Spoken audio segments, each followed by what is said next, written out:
Lucas stood in the kitchen, the heart of their cozy home, his hands deftly slicing ripe mangoes. The sweet, sticky juice dripped onto the counter, and he grinned, imagining Mia's reaction later. Their marriage had always been a feast of passion, but recently, they'd found a new spark. Sensual food play. It started innocently. A dollop of whipped cream here, a smear of chocolate there, but it had grown into something electric, binding them closer.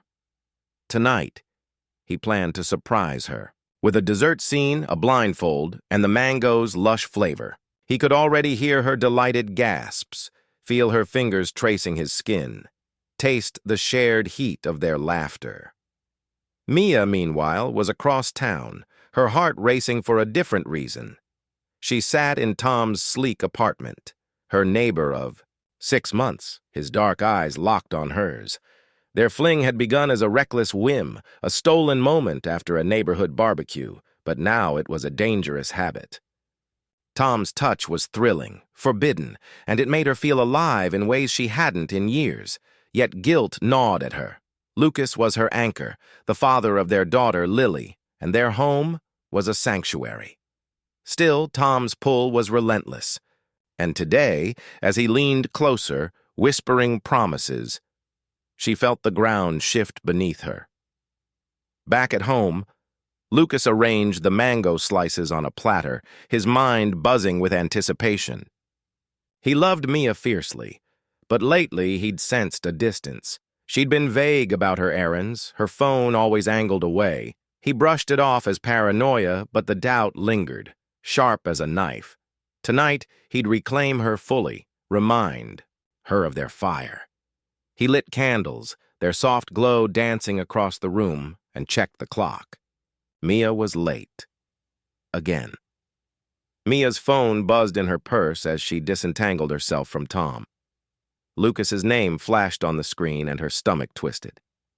"I have to go," she said, her voice tight. Tom smirked, brushing her arm.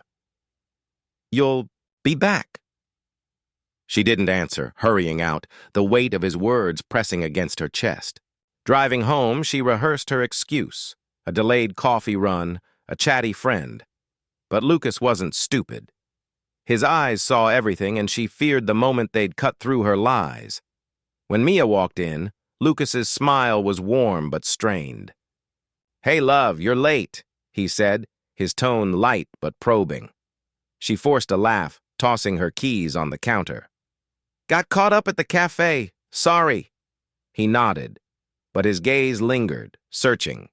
The air felt thick, charged with unspoken questions. Mia noticed the mangoes, the candles, and her heart sank. He'd planned something special, and here she was, tainted by Tom's touch. "This looks amazing," she said, her voice too bright, trying to steer them back to safety. They sat to eat, but the meal was tense. Lucas poured wine, his movements deliberate. "So, who was at the cafe?" he asked casually, his eyes never leaving her. Mia's pulse quickened. "Just some girls from book club," she lied, sipping her wine too fast. He raised an eyebrow, and her throat tightened. She changed the subject, praising the mangoes, but Lucas's questions kept coming, each one sharper, like he was carving away her defenses. "You've been out a lot lately," he said, his voice low, almost a challenge. Mia's hands trembled, but she forced a smile. "Just busy, you know."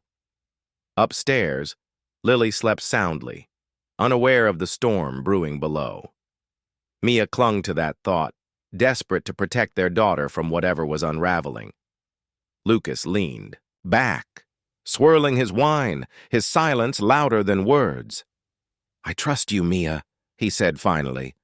But the words felt like a warning. She nodded, her chest tight, and excused herself to check on Lily, needing air, needing space.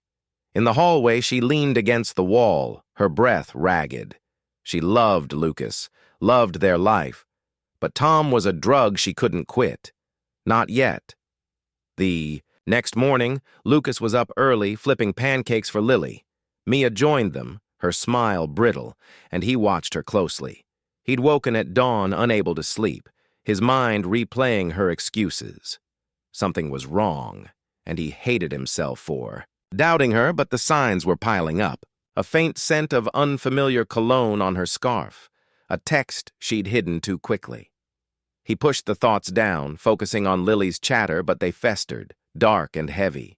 Mia felt his scrutiny, every glance a needle in her skin. She wanted to confess, to spill everything and beg forgiveness, but the words wouldn't come. Instead, she busied herself with dishes, avoiding his eyes. When Tom texted, her phone vibrating in her pocket, she flinched, praying Lucas hadn't noticed. He had. "Who's that?" he asked, his voice calm but icy. "Just work," she mumbled, hating how easily the lies flowed. Lucas's jaw tightened, and for a moment she thought he'd press further, but Lily bounded in, breaking the tension. That afternoon, Lucas took Lily to soccer practice, needing distance to think. Alone, Mia paced the house, her nerves frayed. Tom called, his voice smooth, urging her to meet him. "I can't," she said, her voice cracking. "This is getting out of hand." He laughed, low and confident. "You want this, Mia. Don't kid yourself." She hung up, tears burning her eyes, but his words clung to her, tempting, taunting.